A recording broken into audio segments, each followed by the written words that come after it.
นี่คือแบบทดสอบทักษะการรู้เท่าทันสื่อว่าคุณมีมากแค่ไหน 1. ฟังเนื้อหาอะไรเชื่อทันทีใช่หรือไม่ 2. เห็นข้อมูลที่คิดว่าดีมีประโยชน์มือไวอยากแชร์หรืออยากกดลิงก์นั้นทันทีใช่หรือไม่ 3. เชื่อหมดใจไม่สนแหล่งที่มาของข้อมูลใช่หรือไม่หากตอบว่าไม่ทั้งหมดขอแสดงความยินดีเพราะคุณมีภูมิคุ้มกันการถูกชักจูงจากสื่อต่างๆไม่ตกเป็นเหยื่อของข้อมูลข่าวปลอมง่ายๆทักษะการรู้เท่าทันสื่อเปรียบเสมือนอาวุธสำคัญของผู้บริโภคข่าวสารรุ่นใหม่ในยุคปัจจุบัน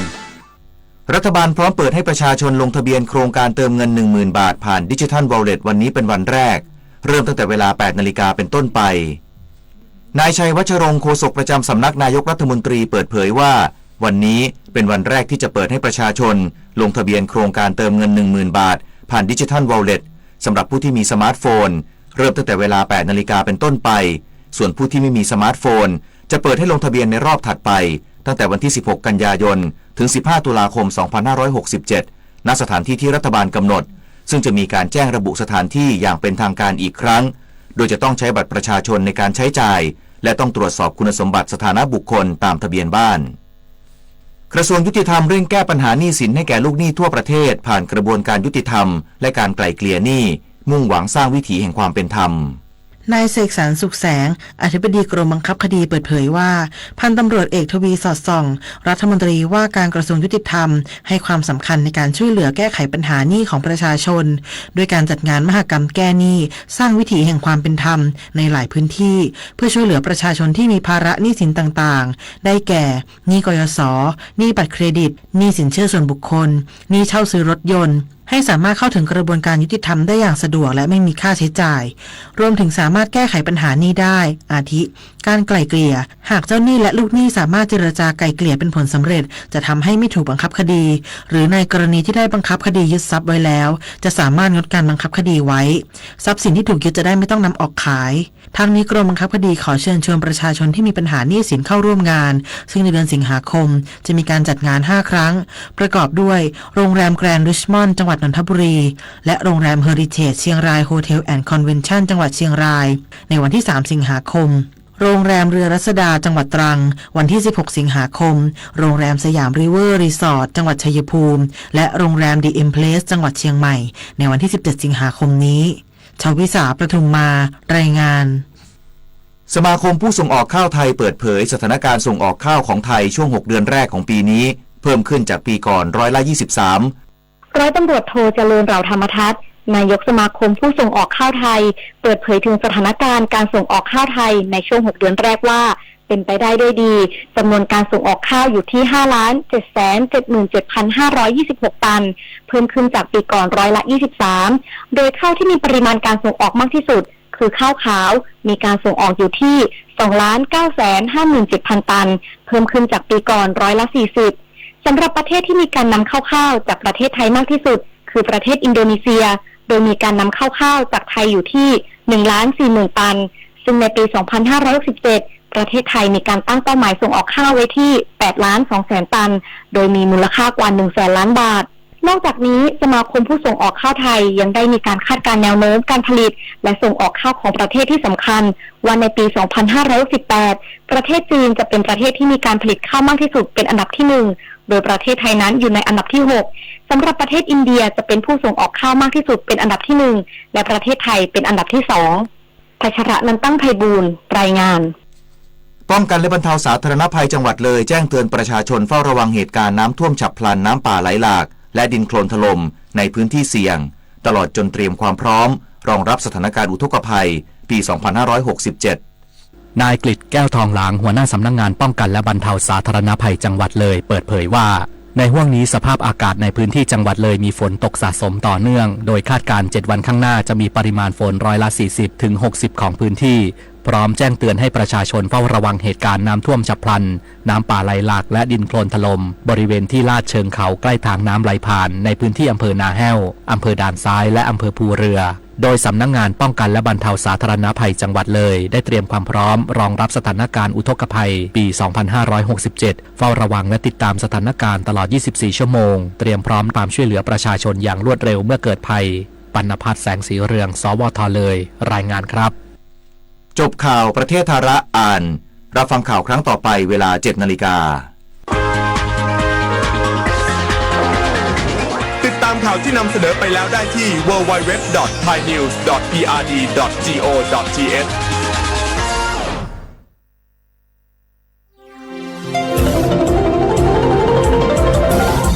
วิทยุแห่งประเทศไทยให้ความรู้กู้ความสุข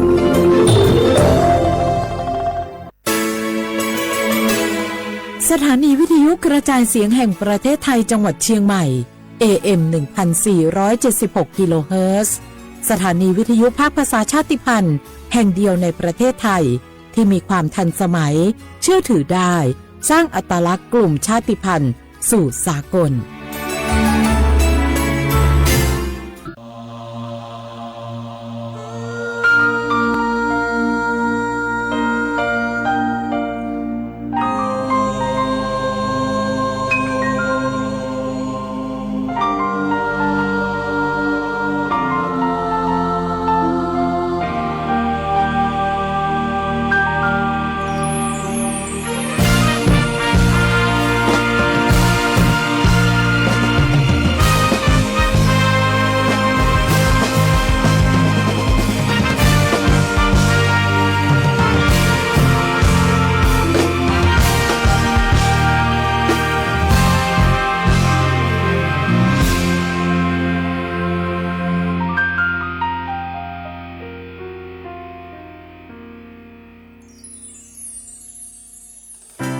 พระบารมีพระบริบาลคุ้มครองพี่น้องประชาสุขใจทุกถิ่นใกล้ไกลสุดเขตแคว้นไทยร่มเย็นเพราะพระองค์พระกรุณาทรงพระเมตตาเสียสละแม้เหนื่อยยากเท่าไรฟื้นแผ่นดินร้อนให้ร่มเย็นสดใสเพื่อพวกเราทุกคน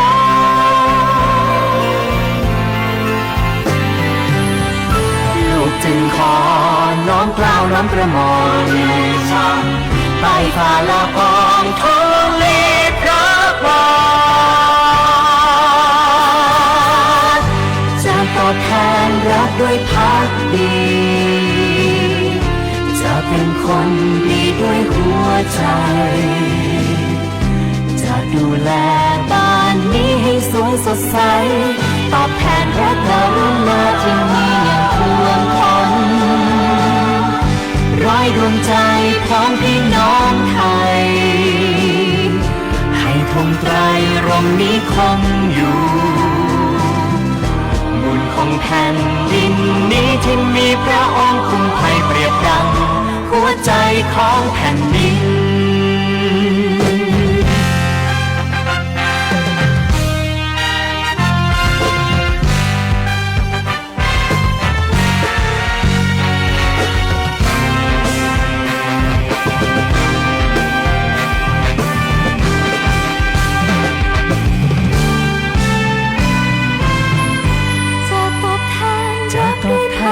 รักด้วยภักดีจะเป็นคน จะเป็นคนดีด้วยหัวใจจะดูแลบ้านนี้ให้สวยสดใสตอบแทนพระกรุณาที่มีอย่างท่วมท้นร้อยดวงใจพ้องพี่น้องไทยให้ธงไตรรงค์นี้คงอยู่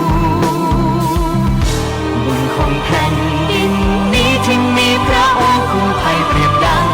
หัวใจของแผ่นดินร้อยดวงใจพ้องพี่น้องไทยให้ธงไตรรงค์นี้คงอยู่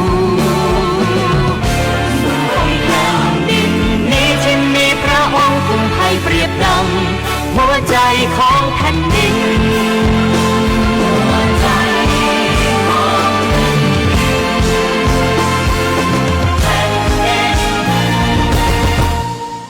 หัวใจของแผ่นดิน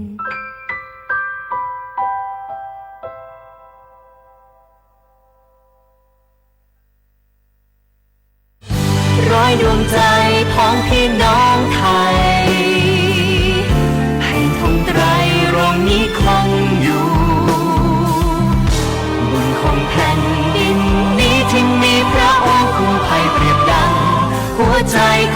ผ่นดินร้อยดวงใจของพี่น้องไทยไทยคงไกลรวงนี้คงอยู่ส่วนของแผ่นดินนี้ที่มีพระองค์คุ้มภัยเปรียบดังหัวใจของแผ่นดิน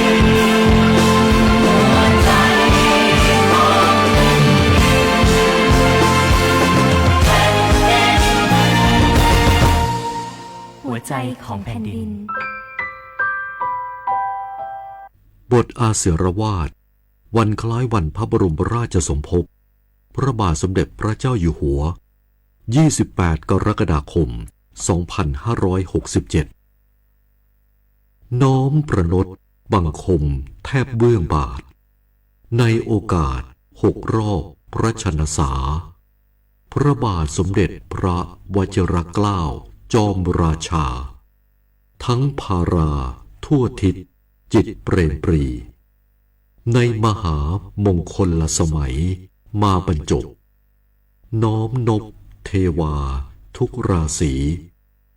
สิ่งศักดิ์สิทธิ์ทั่วล่าทั้งทาตรีอภิบาลพระภูมิปราศจากภัยพระประสงค์สิ่งใดลุสำลิดจตุรพิษทพรอย่างสดใสอีคุณแห่งพระศรีรัตนตรัยบันดาลชัยขอพระองค์ทรงพระเจริญด้วยเกล้าด้วยกระหม่อมขอเดชะข้าพระพุทธเจ้าคณะผู้บริหารข้าราชการและเจ้าหน้าที่สถานีวิทยุกระจายเสียงแห่งประเทศไทยกรมประชาสัมพันธ์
เนื่องในโอกาสพระราชพิธีมหามงคลเฉลิมพระชนมพรรษา6 รอบ 28 กรกฎาคม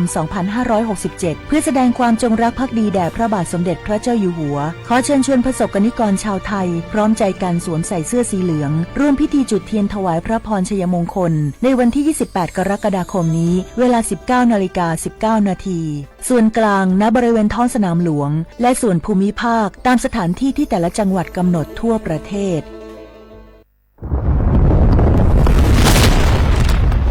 สาธารณภัยเป็นเรื่องที่ต้องใส่ใจช่องทางการรับรู้ข่าวสารเตือนภัยทำได้ง่ายนิดเดียวซึ่งกรมป้องกันและบรรเทาสาธารณภัยแนะนำช่องทางไว้โดยโทรมาที่ 1784 ได้ตลอด 24 ชั่วโมงรู้รับปรับตัวฟื้นเร็วทั่วอย่างยั่งยืนด้วยความปรารถนาดีจากสำนักประชาสัมพันธ์เขต 3 กรมประชาสัมพันธ์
တိဖြာခါတိငါငါဘေမာတော့ဘုလို့ကြမှာမြာဒီရှိတို့ရရငိုမူလီဝါလီအာလီဒီမာဘီခါနီနီပေလာညာမူကြောမာမူကြညောဝါညာအလီဒီနာဘေဒီသာမကြမာနီနာမမူကြည်စို့ကြည်ကြည်လုံးမူဝါတရားလို့တရားစဖြာတိဖြာခါတိမငါဘေမာတော့ဘုလို့ကြမှာမြာဒီရှိတို့ရရငို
小话不画画，你呢？丑么华你真么？啊，我李松我都知的话不拉好。啊，我李松我ปากกา我บรรยาทาจิ้มหมายงาสถานีวิทยุกระจายเสียงแห่งประเทศไทยจังหวัดเชียงใหม่ยิมมือฉะยิระบบงายิความถี่ของบรรยาทาวิทยุญาระบบ AM งาที่ตัวลี่ยาสิจะโฉกขึ้นไงความถี่ญาอาที่ทาวระบบไลฟ์ไงเฟซบุ๊กเพจของมันจะคือสวทเชียงใหม่ AM 1476กิโลเฮิรตซ์ทีเลยไลฟ์สู่ยังไงในแนวที่ว่าที่มูลว่าที่ว่าที่มูลเราไม่ยาหนีโมควาหนีสามโมที่นี่มาคือหนีควาด้วยงานี่มีที่นี่งไม่ยาเอาลิซูอาบางไม่ยาคือภารกะที่มาคือนี่มีที่นี่มาคือโชฮะหนีจะเสียเนี่ยนี่มีที่นี่มันยากานี่อากานี่ไงยุคนี่ตัวนี่จิลิโคแต่มาคือคือผาบางลิสุมันคือผากะบางที่มันยาไทยอาบางมันยาเฮฮาที่นี่ดูแล้วนี่มีที่นี่คือเฮฮาดูแล้วยุคคือนี่ตัวนี่จิลิโคที่คุมันช่วงที่นี่เชื่อว่าบางว่าที่มาปีมาที่มาสื่อจีนช่างที่มาคือเมียชิเมียคือชั่วโมงเชื่อว่าวันยาหรือยาคือนันยิฟละเทมสาโครงการรัฐบาลไงดิจิทัลวอลเล็ตไงหนึ่งบางมาอาตมาวิสมาโซยี่คนสมบัติลิชิจูเจ้ายิ่งเงินขายลิจมาคือแต่ปีมาบดง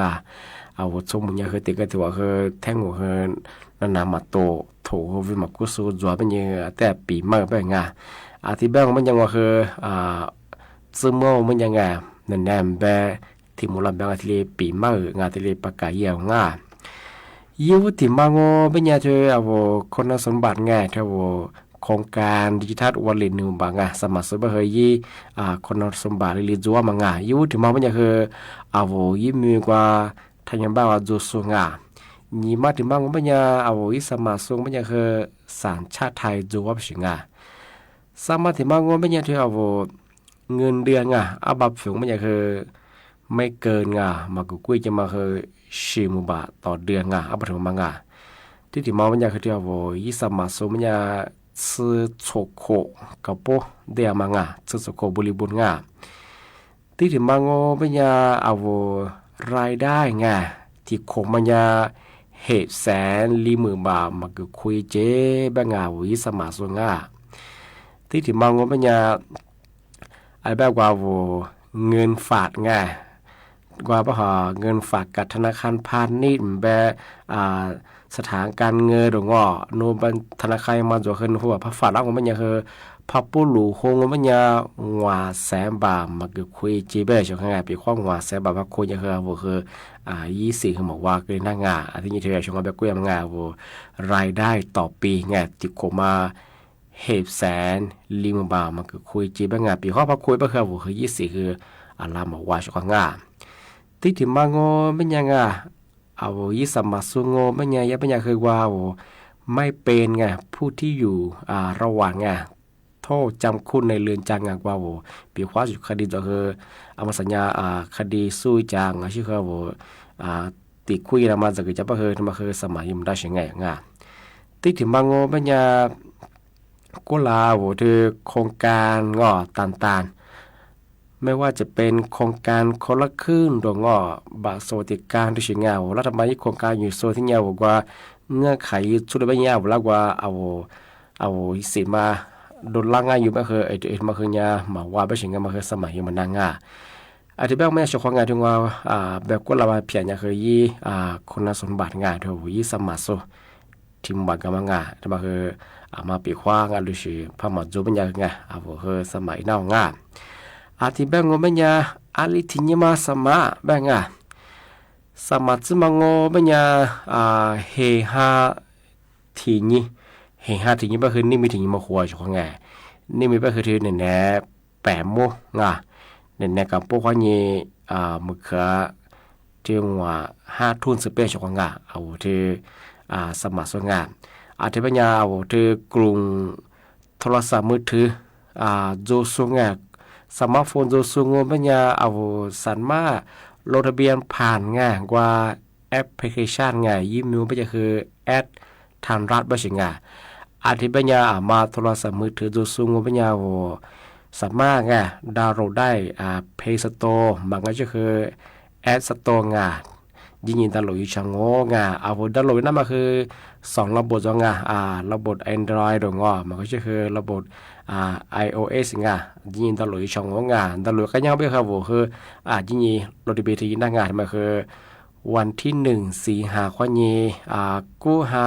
สงวนซื้อเปียงที่ว่ากลุ่มสมาร์ทโฟนโทรศัพท์สุดมาโทรศัพท์ยิ่งกู้บ่คือกว่าลิปมาจันนี่จะชื่อคือนี่คือเจงอย่าเป็นอย่างคือโทรศัพท์มือถือข้อนี้สมัยมันคืออย่างคือสะดวกอย่าบ่อยจังอาจจะว่าสมมุติคือปีว่าสมัยชอบคือโทรศัพท์มาแต่เนี่ยลิปมาละนี่กว่ายี่สมัครกูแอดมาดาวน์โหลดนี่คือ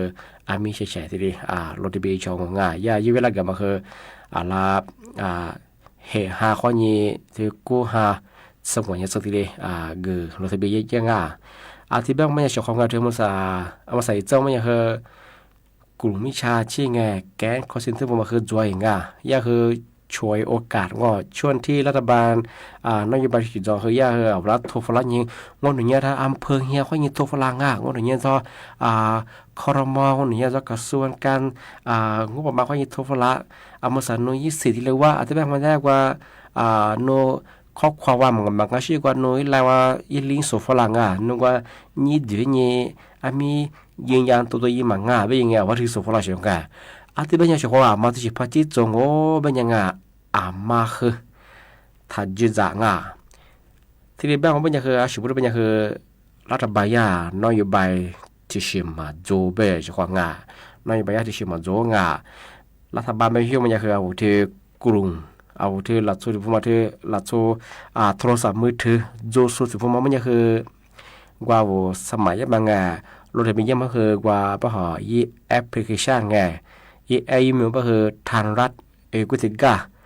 สมัยน่าเฉยๆเนี่ยปั้นนี่แบบว่าคือสมัยเหมือนนะปีควันนั่นนะส่วนกว่ายี่ลิ้นสุฝรั่งยี่เดี๋ยวนี้กว่ายี่ทะเลก็คือถ้าอยู่ต่างมางานมาคือลิ้นคือกลุ่มมิชาชีพมางานที่ถึงบางวันมันยังที่ว่าโทรศัพท์มือถือมาจูซูกลุ่มสมาร์ทโฟนมาจูซูมันยังคืรถบีจะมองมันยังคือวันที่15เธอซื้อหาสงวนนี้ตัวช่วยเธอกู้หาซื้อโฉนยี่ข้อนี้ซื้อหาสงวนนี้ซื้อมันยังคือเดี๋ยวโทรศัพท์มือถือหมดจุดสุดก็คือยิบบาข้อนี้ทีเดียวสมัยจะมางอาทิตย์ไปยังคือมาอะไรที่อะไรกว่ายิ่งสมารถทะเบียนมาคือเลี้ยงมาหลักฐานเลี้ยงมาคือจ้าแต่ความที่เลี้ยแถลงข่าวแต่ความที่เลี้ยประกาศแย่จากงานอาทิตย์ไปคือไม่ใส่มิดซังไม่ได้ที่เอาโทรศัพท์มือถือตัวส่วนยังวันที่1ที่สิงหาข้อนี้ได้มีการพูดอย่างงานข้อนี้ที่กู้หาสุดโฉนเนี่ยอาทิตย์เลยรถทะเบียนจะงงที่ถึงบางไม่เนี่ยที่ล้างค้าอีล้างปืนซุงไม่เนี่ยปีว่าสมใจล่วงโครงการดีเท่าวันเลยไม่คือยสมัยจะไม่เคยวันที่1ตุลาคือซื้อหาที่นี่กับพูดยังมาเคยทีเดียวเกิดรถทะเบียนเจ้างานทำไมคืองงานทำไมยังก็ไม่เคยใช้บัตรประชาชนทุกวันนี้สมัยยังมางานก็คืออะไรกว่ายิ่งสมยี่หลักฐานยี่เอกสารหรืออย่างมาเคยแต่ความที่ประกาศแย่อาจจะไม่เคยอีมิดสองมันยังเธอเอาโทรศัพท์มือถือตัวสงทำไม่เด้งที่นี่มีไปคือวันที่1นี่มีกับผู้เยี่ยมข้อนี้เธอกู้หาสงวนยังใส่เฉพาะอาจจะคือมาคือมาสุดท้ายที่ได้ปีมางอาทิตย์นี้คือจะมองไม่อยากคืองานที่งานไปกล้วยมางกลุ่มมิชาชีแก๊งคอสินเตอร์มาเคยคือที่ช่วยการงานช่วงที่รถทะเบียนคืออีจะว่าเฮียว่าถูกฝรั่งข้อความสู่ฝรั่งโน้ตโทรศัพท์เขาสู่ฝรั่งไงที่มันยังลิงข้อนี้รัฐบาลข้อนี้สู่ฝรั่งโน้ยังยิ่งสิว่าเป็นยิ่งเดือดยิ่งมียิ่งใหญ่ยิ่งเป็นไงสู่ฝรั่งมาทางยิ่งเดือดไงพารถทะเบียนพยองไม่ใช่คือกว่าแอปพลิเคชัน อีแอกมันจะคือรัฐบาลไงอีมิวก็คือทางรัฐไงดาวลุยชาวงอชาวงามาซื้อมาตัวก็คือกว่าสุดๆแพ้หรือว่าชาวปฏิกิริยาสุดละคือเลยปรึกษาเยชาวงาที่แบ่งยังไงมันสักคือนั่นแหละคือมึงกว่าตัวกันนั่นงาถ้ามึงกว่านั่นนักกันเนี่ยปะคว้าตัวคว้าจุดละควางา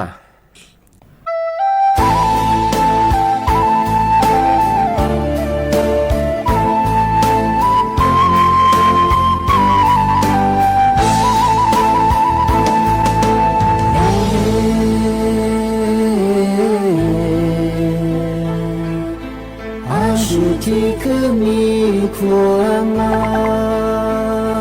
มบางบางมา做个了你不是你嘛做是你咪我说你来这嘛太时光爸爸妈妈做满里边嘛是咋吃咋吃也你难吃了，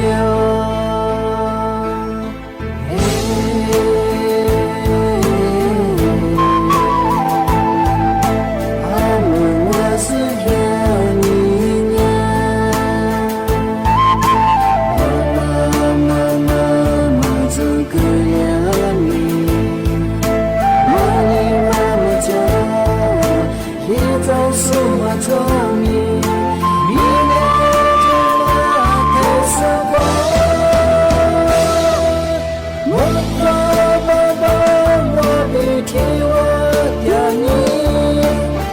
是在自己你要老路，爸爸妈妈爹爹嘞，哦你俩们错了啥？一次一次做路路子让你带，问我了那么受伤。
是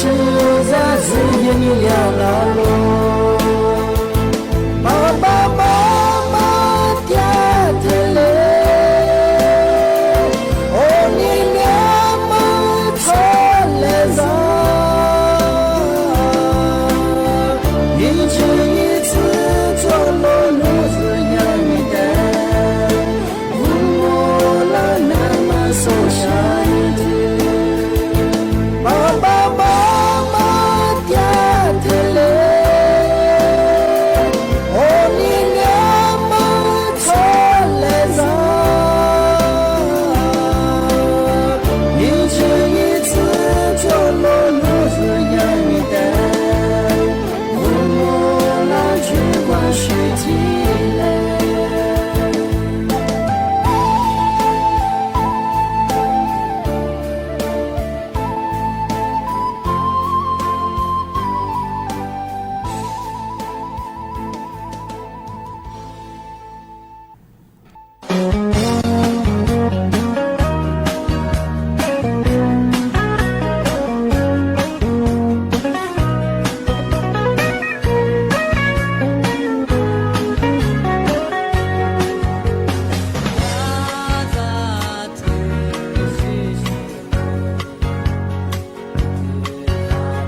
ที่บ้านงอบ้านยาเสียข้องามาคือทำไม่ดีงาท้าชิลังว่าปีมาหิ้วงาในมีถึงยี่มาคือ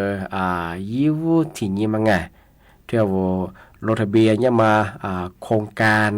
ดิจิทัลวอลเล็ตไง10,000 บาทไงที่รัฐบาลให้กับมางานี่มีถึงยี่มาก็คือเนี่ยงา8 โมกับผู้จะมาคือไงลงทะเบียนที่เลี้ยงไงเฉพาะไงที่บ้านยาเฉพาะว่ามาโทรศัพท์มือถือจูซุงเป็นยังไงว่าบ่ยี่แอปพลิเคชันไงยี่แอปก็มายี่มีก็คือทันรัฐบ้างสิไงรัฐบาลยี่แอปมางามาบอกว่าดาวโหลยิงเป็นยังไม่ยิงยี่ดาวโหลยิงช่องงาดาวโหลยี่มาคือยิงกาทีเลยดาวโหลนั่งงาว่ายี่แอปเพย์สโตร์งามันก็จะคือเพย์สโตร์งาว่าระบบเนี่ยคือ Android แบบระบบ iOS คือทีเลยดาวโหลนั่งงาถ้าไม่ได้ใช้ของงามันคือนี่มีข้อยี่กูหาซึ่งวันนี้สุดที่เลยเราจะเบ่งดีย่องมาทำไปดิเชื่อเขาว่ามาปัดมาซื้อสุดแล้วคือที่เลยปีมาที่นี่ครับมาโทรศัพท์มือถือสุดๆคือโทรศัพท์ของยี่สามคือยังไม่ยังคือขึ้นยาสะดุดยังไม่ใช่ที่นี่ที่ว่าโทรศัพท์มือถือมันสุดๆเป็นยังคือที่บ้านคือกูหาซื้อสูงยี่ข้อนี้ซื้อหาสังวันนี้สุดที่เลยแต่ความที่เลยสมัยเจ้าบ้านก็คืออะไรกว่ายี่สมัยมาคือจะยี่ข้อมูลจุดยังไงเฉพาะตัวที่ปีมาที่แบบฝรั่งที่เป็นนี่แหละคืองานนะปีมาคือที่เราโจเฉพาะลิซุงประกาศกุบัตรจิ้มหมายงานสถานีวิทยุกระจายเสียงแห่งประเทศไทยจังหวัดเชียงใหม่ยี่มือฉายี่ระบุยี่ความถี่งบปัญญา AM ที่ตุลิฮาฉีดสุดโฉขึ้นว่าดูจะอาทิตย์ทาวระบบไลฟ์สดไงยี่ฟีบูเป็นอย่างยี่ผีญาสวทเชียงใหม่ไงAM 1476กิโลเฮิรตซ์เฉพาะวันเดียวกันวันนี้คือยังไม่ยังคือลิซุงทางฟิบูว่าโดมาคือยิบเผือมาซื้อสูตรจอบงานบ่คือสุดๆแพ้นี่สัญญาไม่ได้คือที่เด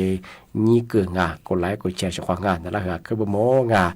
ที่บ่คือจ้าที่มุลงนี่มุขวานี่สามมัวตัวความมันละของนี่มีที่มุลงมันยังคือรายการลิซุญานี่มุขวานี่มุเกิดสัตว์ตัวนี่มุเกี่ยวกับพวกยังมันยังคือที่วายาถ่ายทอดสวยมากงานกว่านี่มีสิ่งมาคือรัฐบาลยืมหวยด้วยอะไรบางอย่างวิทยุอีเสียงมาที่จุดว่าสิ่งอะไรบางอย่างรายการเลสุญญาหนีมุขวานี่หนีมุกกษัตริย์ตัวงงนี่มีสิ่งมางที่แบงโง่ปัญญาที่เนี่ยคือนาราปีมาคือที่เรียนจงงเชื่อว่าวิทยุขวานี่นานาจาโซ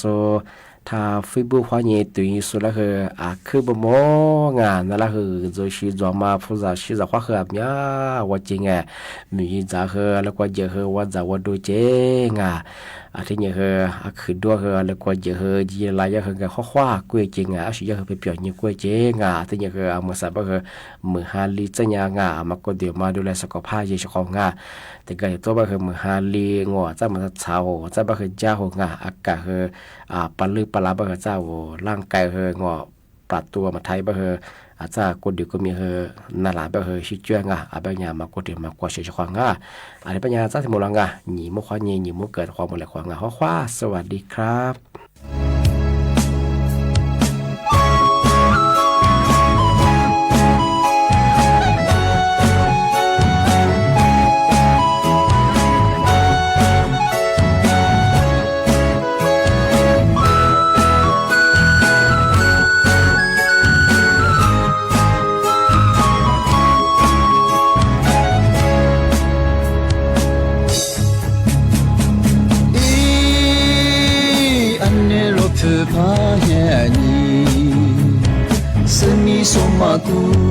我记我把电视一直眼你过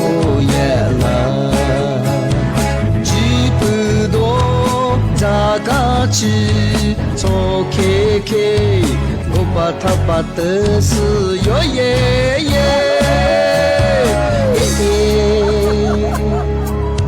我没把事干去的，俺们若要你那就没忙我喽。我只是那我那自我，只是愿你做让我。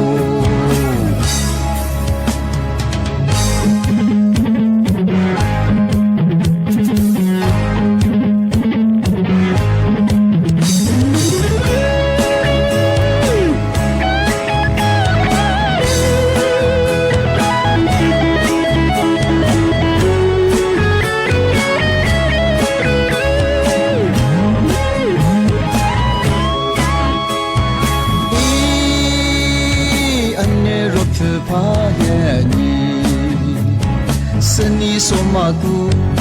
wajib apa tiasa ije yang ikoyama jipedo tagachi chokeke opatapatesu yo ye ye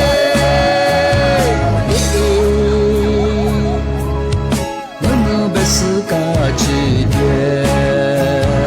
아무로 향이 나 골레 망올로 와지스라 무라즈모 지시현이 조자로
一马帮走啊，谢谢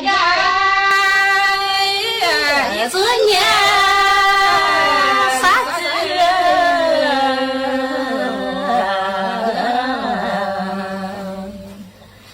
你一次三人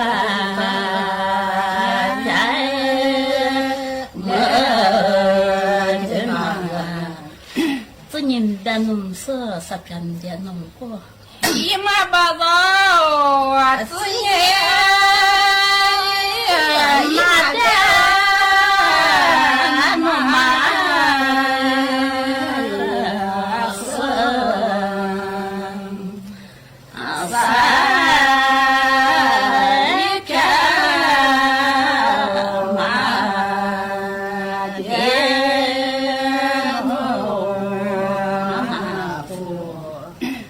Bada te kun matsanya ha te ham masatsanya. Ima baba baba de ti ko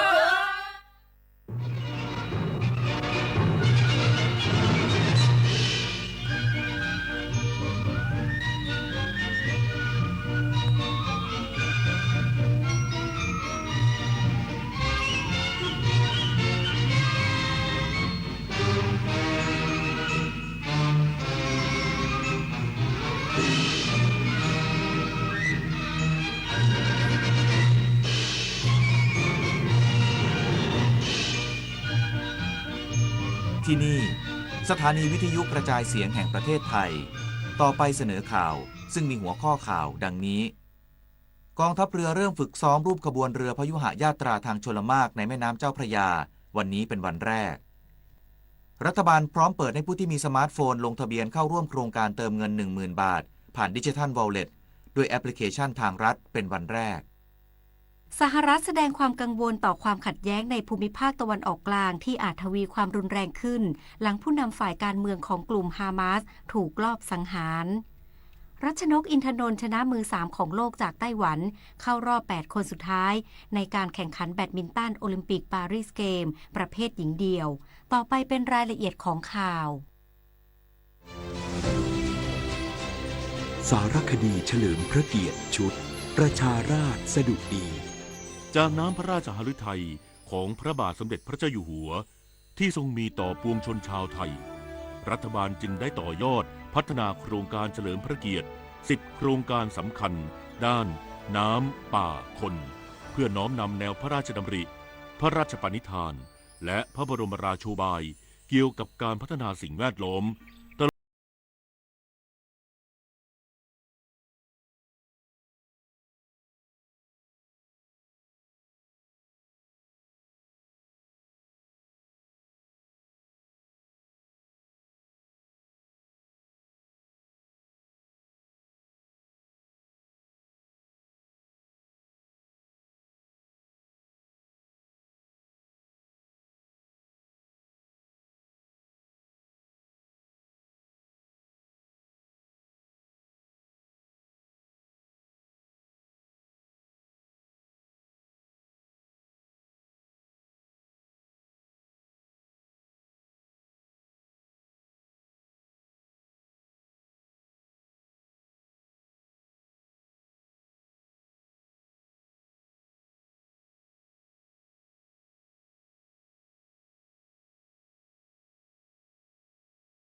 โรงเรียนซึ่งทั้ง10โครงการหลักของรัฐบาล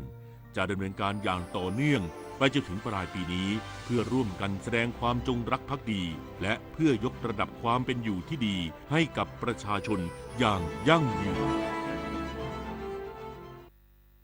กองทัพเรือจะฝึกซ้อมรูปขบวนเรือพยุหญาตราทางชลมารในแม่น้ำเจ้าพระยาวันนี้เป็นวันแรกกองทัพเรือจะฝึกซ้อมขบวนพยุหญาตราทางชลมารในงานพระราชพิธีเสด็จพระราชดำเนินถวายผ้าพระกฐินวัดอรุณราชวรารามราชวรมหาวิหารในวันที่27ตุลาคม2567ซึ่งจะเป็นการฝึกซ้อมรูปขบวนเรือในแม่น้ำเจ้าพระยาวันนี้เป็นวันแรกโดยพลเรือเอกอดุงพันเอี่ยมผู้บัญชาการทหารเรือจะกล่าวให้โอวาทกำลังพลก่อนเริ่มการฝึกซ้อมอย่างเป็นทางการการฝึกซ้อมครั้งนี้แม้จะเป็นการซ้อมย่อยแต่จะจัดรูปขบวนเรือเต็มขบวน52ลำตามโบราณราชประเพณีส่วนกำลังพลแต่งกายตามริ้วเรือสีธงชาติไทยสำหรับการฝึกซ้อมขบวนพยุหญาตราทางชลมารจะซ้อมย่อย10ครั้งในเดือนสิงหาคม4ครั้งคือวันที่1 8 15และ22เดือนกันยายน4ครั้งวันที่3 12 19และ26 และเดือนตุลาคม4ครั้งแบ่งเป็นซ้อมย่อยวันที่1และ10ก่อนจะซ้อมใหญ่วันที่15และวันที่22ตุลาคมทั้งนี้ประชาชนที่สนใจจะเดินทางมาดูการฝึกซ้อมสามารถรับชมได้ตามจุดต่างๆเช่นฝั่งธนบุรีบริเวณใต้สะพานพระราม8สวนเฉลิมพระเกียรติ72พรรษาหรือสวนรถไฟเก่าข้างโรงพยาบาลศิริราชวัดระฆังโคสิตารามวรมหาวิหารและวัดอรุณราชวรารามราชวรมหาวิหารฝั่งพระนครบริเวณสวนสันติชัยปราการป้อมพระสุเมนบริเวณท่ามหาราชและท่าช้างตั้งแต่เวลา 15 นาฬิกาถึง 16 นาฬิกาและวันนี้ตั้งแต่เวลา 16 นาฬิกาสถานีวิทยุกระจายเสียงแห่งประเทศไทยความถี่ 891 กิโลเฮิรตซ์ในระบบ AM จะถ่ายทอดในโอกาสที่สมเด็จพระนางเจ้าพระบรมราชินีเสด็จพระราชดำเนินไปทรงเปิดงานวันสตรีไทยประจำปี 2567 และทอดพระเนตรนิทรรศการเฉลิมพระเกียรติณห้องรอยัลจูบิลี่บอลรูมอาคารเชลเลนเจอร์ศูนย์แสดงสินค้าและการประชุม Impact เมืองทองธานีอำเภอปากเกร็ดจังหวัดนนทบุรีขอเชิญท่านผู้ฟังติดตามรับฟังการถ่ายทอดเสียงได้ในช่วงเวลาดังกล่าวสำนักเลขาธิการคณะรัฐมนตรีขอความร่วมมือให้หน่วยงานของรัฐทุกแห่งลดธงครึ่งเสาในวันที่ 1-2 สิงหาคม 2567 รวม 2 วันทำการ